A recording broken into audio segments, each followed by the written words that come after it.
So, what I want to speak about today is about the object of divine love. And this divine love is not necessarily from person to person, but the ultimate love that comes from the Creator to his servants, and why he chose certain people to do certain things, and why he wants to give the objective of his love. Stay tuned.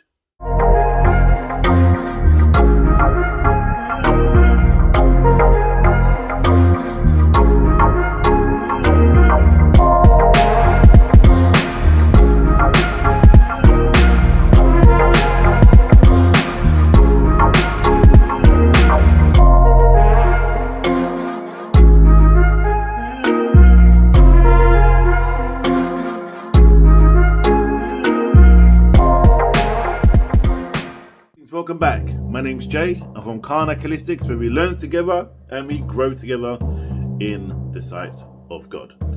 So today I'm going to speak about the object of divine love, or you can call it God's love. I came across this many times over the last couple of days when I was been teaching, been doing some healing, and when I've been also out in the community talking to various people who have come across struggling with finding and identifying the object or the evidence of God's love. So I wanted to show that today, and how God shows it to people, and how he wants you to see that he hasn't forgotten about you, and that he's working to help you get through one of those darkest times that you may be facing. Let's say, for example, you are going through a bit of a struggle at work, and you don't feel that you're being supported, and you are trying your best to empower yourself to move forward. We are a conscious element of human existence. So whatever we feel, whatever we go through, is a part of our existence in this moment right now, obviously. So within that knowledge and our understanding of this existence that we are living in at this moment, we have the ability to change our consciousness, ourself, this evidence, this person now, and the situations we're in, for a more powerful, a more knowledgeable, and more understanding, and how you can be seen and placed if you have the objective and the object of God's divine love, or the divine love. So I hear you thinking, how does this work out? So because we manifest certain things into our life, and we struggle to kind of identify what's key. Some of us don't even see God's love shining down upon us. It comes in many forms, a mirror of entities and plethora of love and plethora of various understandings that will come through from different people. You may be struggling spiritually to try and find answers about your own self, about your own spiritual journey. You may be stuck within a rock and a hard place. For example, you may be stuck just thinking that you're just here to just live and not do much, but you want to be spiritual. Answer to that, you are spiritual really, because you're a spirit anyway. But I think what you're trying to think about, what you're trying to achieve, is the ability to do what your calling is upon this planet.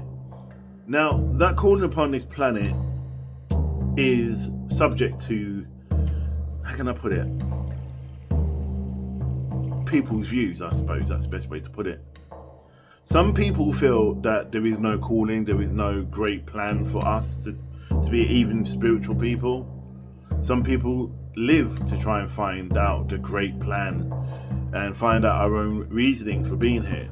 But this is everybody's different views and beliefs and whatever. But I like to just look at it from this point of view, that the ultimate plan is to be born and for you to die. We all share that in common. We all share one more thing as well. We all go on a journey. Now, our journey could be the ultimate plan. What we do along that way, we can honestly believe that what we are doing is impacting God's divine creation, or God's divine plan. As the architect of this planet and the universe, we think we are just a small part of it. No, we're not. We're a massive part of his overall creation. Without your little injection into his plan, it throws everything off. So where you feel you're stagnant and nothing's happening and you feel that God's not helping you, he is. When you are going through a time of adversity is when God is actually stepping up in order to help you, trust me. When you are going through joyous times, that's when you should be praising him. And when you're going through bad times, that's when you should be praising him and not feeling sorry for yourself. Now, the way you bounce back is preference down to you, how you feel is right within yourself at the end of the day. But ultimately, how we bounce back and we find God's divine love is like being like a child. And when we are a child and we go to our Father for his support, his love and his understanding, it is then that we can ask him or her, what you see or feel. You can then ask, what is it that I need to do? What is my purpose? What is the reason you have brought me here? What is the reason these people are around me that you have manifested into my life, or that I've manifested into my life? Why have I gone through these various things in my life? Why am I enjoying these various beauties in my life, or the beautiful experiences in my life? Why do I feel pain? Why am I existing in pain? Why am I existing in happiness? All these things all equal to the overall ability and your knowledge of where you need to arrive at. I just realised that my eyes look like I'm tired and I'm worn out. I've just got a bit of a cold, so I just wanted to just say sorry about that. You know, I'm still human. I still catch flus. I think it's more hay fever because they've been kind of grass again. I always complain about that on my video, but they were kind of grass, and the shift in the weather has been phenomenal. So anyway, going back to what I was saying. My idea of consciousness and God's divine overall love and his existence is subject to change and understanding of many facets of growth. I myself have felt his objective of love and compassion and guidance. When both my parents passed away, that was a time when I could have really hated him, but in fact, this is a time where I really embraced him. When I was out on the street and I had nowhere to live, I had no job, that's the time I turned to him the most, and where I spent many times wishing and praying to just have something, anything, but knowing that I just lived was a starting point for me to grow, to build my foundation on. And as I built on my foundation in order for me to grow, I felt this overwhelming amount of love coming from the Creator. And the more I realized within myself that the word's powerful, I hear that a lot, sorry. Powerful, connected, amazing. The more I humbled myself in his presence and out of his presence, and when I talk about him, to say I'm his humble servant and I'm his humble servant, is how powerful let me use the word powerful, how powerful then he allows you to be, because therefore you need to represent him. We all need to be cautious about how we are within our own self and what it is that we want to be. I mean, recently, one of the darkest assets of me, and I didn't want to unfold, just happened. And I'm humbly happy to the Almighty for it, because I feel I'm complete as a man, as a person as well, that I'm beginning to grow. And I really want to move away from the drama and the pain of my own self of being. And when we take on other people's pain and we allow ourselves to take it on and guide them, it makes us more powerful or more stronger, I should say. Without having that pain or that knowledge, what we're going through, we don't experience God's love. And that love about helping you through that situation and helping the other person through that situation. There is only one person that can help. And you have a choice. You have a choice. There's no in between. You have a choice. You serve or you don't serve.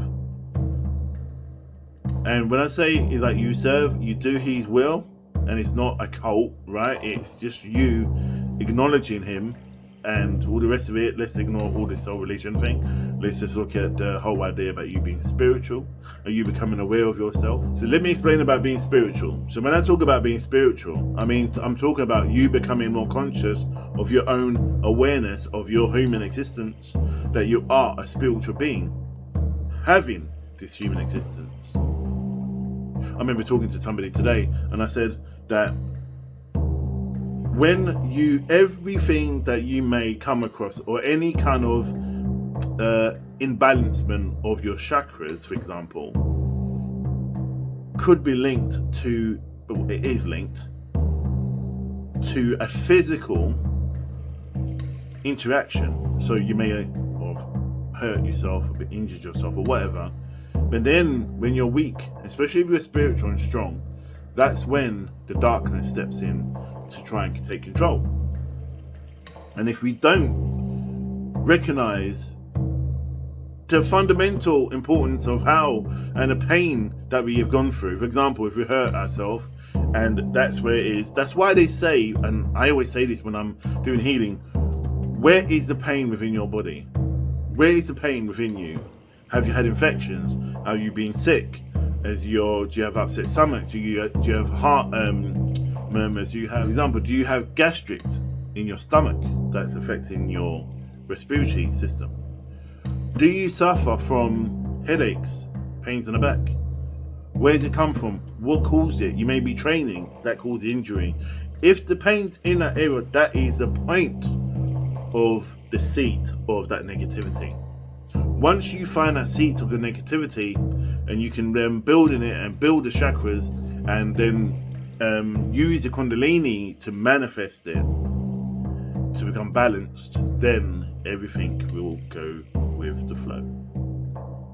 I don't really understand, and there may be views on this, but I really don't understand why people make healing such a epic journey. It is not an epic journey. It is not an epic journey. We can self-heal. We know this. We're self-healing anyway. And did you know your hand, when I do palmistry, your hand changes every 4 to 7 years. So your palm at that time now will change in the future. So your life changes. It's the same with our body. We change our body. So it's actually a scientific fact that our body changes every 7 years. So we may have a different kind of sort of pain at that time that we had before. So, and it's down to us that if we decide to revel in it and become the pain. So you're getting pain in your chest. Oh, I've really got pains in my chest, and I've got really bad upset stomach. I just need to just blah blah blah. Then rest, yes. Meditate, yes. If it's constant, see your GP, obviously. But also check your chakras. Check to see what's out. Get healing done. So let me wheel back to talking about when I said that I really don't understand why people make healing such an epic journey. Because it's not an epic journey. It's a matter of finding and identifying by using a Kundalini or using the chakras and your hand or your mind's eye, or your feeling to find the source of the problem. Once you've found the source of the problem, then you can therefore repair it. And within repairing it, as my collective was just saying, you can use the higher frequencies 982, 111, 1111, and so on and so forth, 777, in order to help balance those different chakras, even the chakras that are around you, not just the ones that are just on you. So don't feel that you're on your own. I don't feel, and before I move on to something else, I just want to just quickly say, even though you are going through this, you don't necessarily have to do this alone.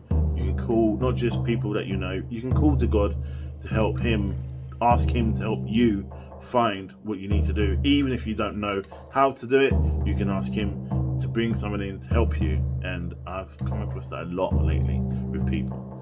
So before I move, so I'm going to move on and just kind of wrap it up and just say, don't make healing or your journey such an epic thing.